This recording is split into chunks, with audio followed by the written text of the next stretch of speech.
ഇന്ന് നമുക്ക് കുട്ടികൾക്കൊക്കെ സ്കൂളിൽ കൊടുത്തുവിടാനും അല്ലാതെ കഴിക്കാനും ഒക്കെ എളുപ്പം ഉണ്ടാക്കാൻ പറ്റുന്ന ഒരു ഇറച്ചിച്ചോറ് എങ്ങനെയാണ് ഉണ്ടാക്കുന്നതെന്ന് നോക്കാം.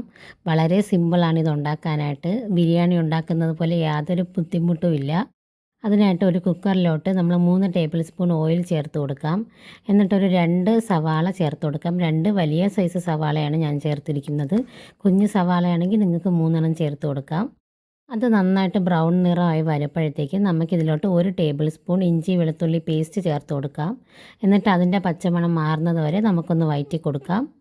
ഇനി ഇതിലോട്ട് ഒരു ബേ ലീഫ്, ഒരു സ്റ്റാർ പൂവ്, 3 ഗ്രാമ്പു, ഒരു പകുതി കറുവപ്പട്ട ഇതെല്ലാം കൂടെ ചേർത്തിട്ട് നമുക്ക് മിക്സ് ചെയ്തെടുക്കാം. ഇതിൽ കുറച്ച് കറിവേപ്പില കൂടെ ചേർത്തിട്ട് 1/4 ടീസ്പൂൺ മഞ്ഞൾപ്പൊടി, 1/4 ടീസ്പൂൺ മുളക് പൊടി, 2 ടീസ്പൂൺ മല്ലിപ്പൊടി, 1 ടീസ്പൂൺ പെപ്പർ എന്നിവയെല്ലാം കൂടെ ചേർത്ത് നന്നായിട്ട് മിക്സ് ചെയ്തെടുക്കാം.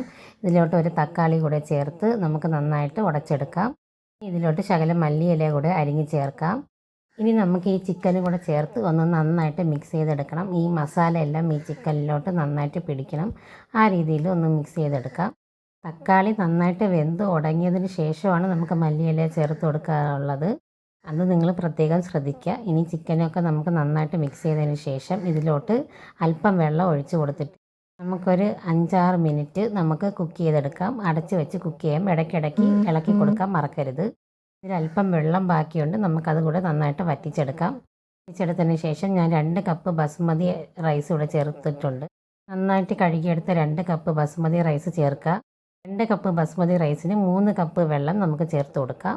3 കപ്പ് വെള്ളം ഞാനിവിടെ ചേർത്ത് കൊടുത്തിട്ടുണ്ട്. ഇനി ഒരു വിസിൽ വരുന്നത് വരെ നമുക്ക് അടച്ച് വെച്ച് വേവിക്കാം.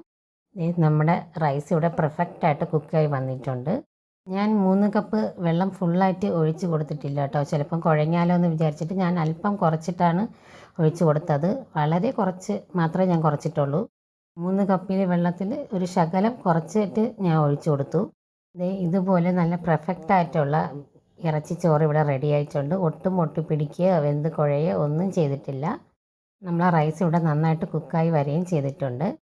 ഞാൻ ഈ റെസിപ്പിയൊക്കെ ഓരോ യൂട്യൂബ് ചാനലിലെ വീഡിയോസ് നോക്കിയൊക്കെ ചെയ്യുന്നതാണ്. എന്നിട്ട് എനിക്ക് സക്സസ് ആവുന്ന റെസിപ്പീസ് മാത്രമാണ് ഞാൻ നിങ്ങളുമായിട്ട് ഷെയർ ചെയ്യുന്നത്.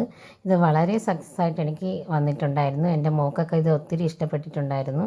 അതാണ് ഞാൻ നിങ്ങളുമായിട്ട് ഷെയർ ചെയ്തത്. നിങ്ങളും ട്രൈ ചെയ്ത് നോക്കണം. നമ്മൾ വെള്ളത്തിൻ്റെ കണക്ക് ശ്രദ്ധിച്ച് കഴിഞ്ഞാൽ ഇതുപോലെ നല്ല പെർഫെക്റ്റ് ആയിട്ടുള്ള ഇറച്ചിച്ചോറ് നമുക്ക് ഉണ്ടാക്കിയെടുക്കാൻ പറ്റും. ഞാൻ ആ പറഞ്ഞ അളവിൽ ചെയ്തു നോക്കിയാൽ മതി. അടുത്തൊരു വീഡിയോ ആയിട്ട് വീണ്ടും വരുന്നതായിരിക്കും. Thank you.